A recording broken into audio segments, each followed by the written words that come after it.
ஓய்வூதிய திட்ட இறுதி விதிகள் தயாராகும் வரை தாவேக அரசு முன்னெடுத்துள்ள இடைக்கால நடவடிக்கை என்ன?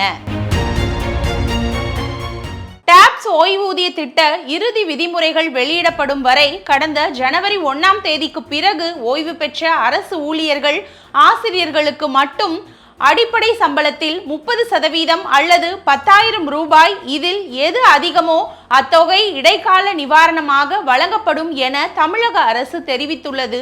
இது குறித்து சற்றே தெளிவாக பார்க்கலாம். அரசு ஊழியர்கள் மற்றும் ஆசிரியர்களின் நீண்டகால கோரிக்கையை நிறைவேற்றும் வகையில் கடந்த 2025ஆம் ஆண்டு ஜனவரி 4ஆம் தேதி தமிழ்நாடு உறுதியளிக்கப்பட்ட ஓய்வூதிய திட்டமான புதிய ஓய்வூதிய திட்டத்தை அப்போதைய முதல்வர் மு.க. ஸ்டாலின் அறிவித்திருந்தார்.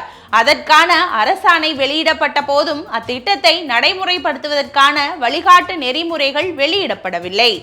டாப்ஸ் ஓய்வூதிய திட்டத்தின் இறுதி விதிகள் மற்றும் கணக்கீட்டு நடைமுறைகள் உருவாக்கப்பட்டு வரும் நிலையில் இடைப்பட்ட காலத்தில் ஓய்வு பெறும் ஊழியர்களின் வாழ்வாதாரத்தை பாதுகாக்கும் வகையில் இடைக்கால நிவாரணத் தொகை வழங்கப்படும் என தமிழக அரசு அறிவித்துள்ளது.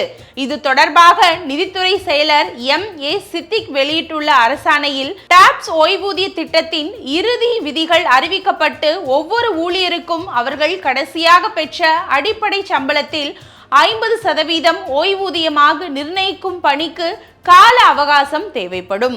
எனவே 1/1/2026க்கு பிறகு ஓய்வு பெற்ற ஊழியர்களுக்கு இடைக்கால வாழ்வாதார ஆதரவு தொகை வழங்க முடிவு செய்யப்பட்டுள்ளது.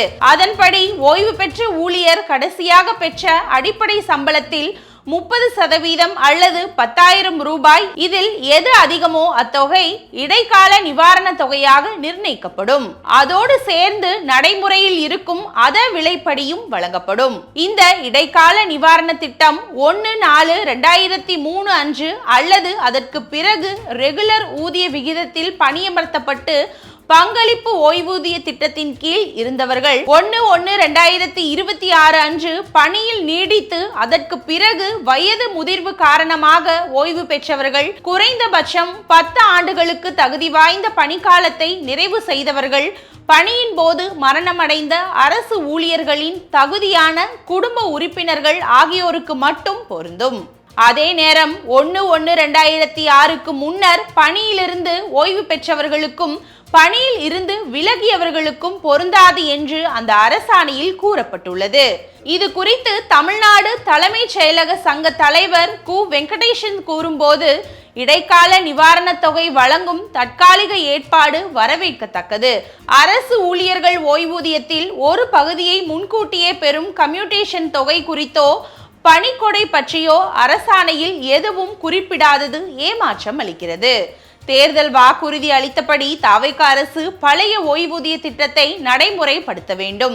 வரும் பட்ஜெட் கூட்டத்தொடரிலேயே இது தொடர்பான அறிவிப்பை வெளியிட வேண்டும் என்று அவர் தெரிவித்தார். தமிழ்நாடு அரசு கல்லூரி ஆசிரியர் கழக பொதுச் செயலாளர் சோ. சுரேஷ் இது பற்றி பேசும்போது, டாப்ஸ் ஓய்வூதிய திட்டத்துக்கான முழு விதிகளையும் அரசு விரைந்து வெளியிட வேண்டும். தாவேக அரசு தனது தேர்தல் அறிக்கையில் குறிப்பிட்டுள்ளவாறு பழைய ஓய்வூதிய திட்டத்தை அமுல்படுத்த வேண்டும் என்று அவர் தெரிவித்தார்.